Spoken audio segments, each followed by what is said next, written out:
India Pakistan کے حالات کشیدہ ہیں اور دونوں ممالک اس وقت ہائی الرٹ ہیں۔ میں ہوں عالیہ۔ آئیے جانتے ہیں کہ گلگت بلتستان کے کون سے علاقے ایل او سی کے قریب ہیں اور موجودہ صورتحال کا گلگت بلتستان پر کیا اثر پڑ رہا ہے۔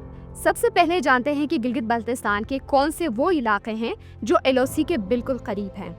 گنوخ، جو ڈسٹرکٹ کھرمنگ میں واقع ہے اور ایل او سی سے صرف 2 کلومیٹر کے فاصلے پر ہے۔ 1999 کارگل وار کے دوران یہ علاقہ کراس فائرنگ کی وجہ سے شدید متاثر ہوا تھا۔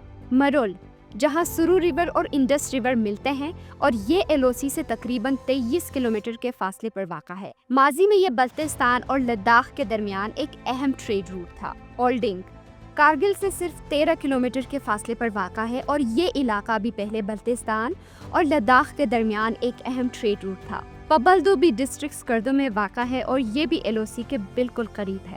منی مرگ، ڈسٹرکٹ استور میں واقع ہے اور یہ جموں کشمیر اور آزاد کشمیر کے ساتھ جڑا ہوا ہے۔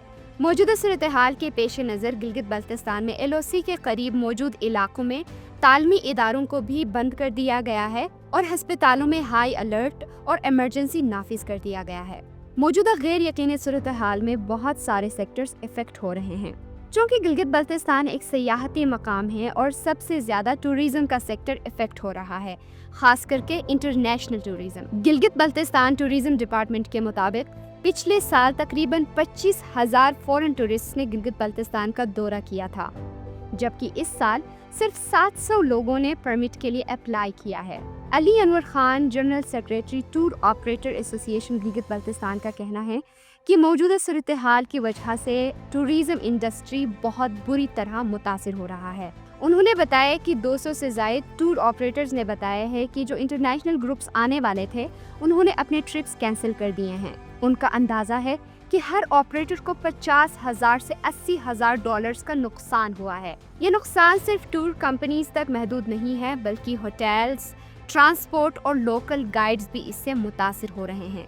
ٹورسٹ جو یہاں پہ موجود ہیں وہ واپس جانے کی درخواست کر رہے ہیں۔ گلگت بلتستان ٹوریزم ڈپارٹمنٹ کے مطابق پچھلے سال 25,000 فورن ٹورسٹ نے گلگت بلتستان کا دورہ کیا تھا، جبکہ 15 لاکھ ڈومیسٹک ٹورسٹ گلگت بلتستان آئے تھے۔ ان کا اندازہ ہے کہ ڈومیسٹک اور فورن ٹورسٹ کا پچھلے سال کا ٹوٹل ریونیو تقریباً 64 بلین تھا، جو کہ اس سال شدید متاثر ہو رہا ہے۔ پاکستان نے کچھ وقت کے لیے گلگت بلتستان کی ایئر سپیس بند کی ہے، جبکہ انڈیا نے بھی پاکستان رجسٹر ایئر کرافٹس پر پابندی لگا دی ہے۔ اسکردو انٹرنیشنل ایئرپورٹ پہ بھی سیکیورٹی ہائی الرٹ ہے اور جنگی جہازوں کو بھی اسٹینڈ بائی رکھا گیا ہے۔ اس کے علاوہ گلگت اور اسکردو کے لیے تمام کمرشل فلائٹس کینسل کر دی گئی ہیں اور ایئر سپیس سیکیورٹی کو بھی مزید بڑھایا گیا ہے۔ یہ فیصلہ انڈیا کے ساتھ بڑھتی ہوئی ٹینشن کو مد نظر رکھ کے کیا گیا ہے۔ گلگت بلتستان کی جیوگرافیکل لوکیشن انتہائی اہم ہے کیونکہ یہ انڈیا کے علاوہ چائنا، سنٹرل ایشیا اور افغانستان سے بھی ملتا ہے، جبکہ چائنا پاکستان اکانومک کوریڈور یعنی سی پیک کا گیٹ وے پوائنٹ بھی گلگت بلتستان ہی ہے۔ آپ اس حوالے سے کیا رائے رکھتے ہیں؟ ہمیں کامنٹس میں ضرور بتائیں۔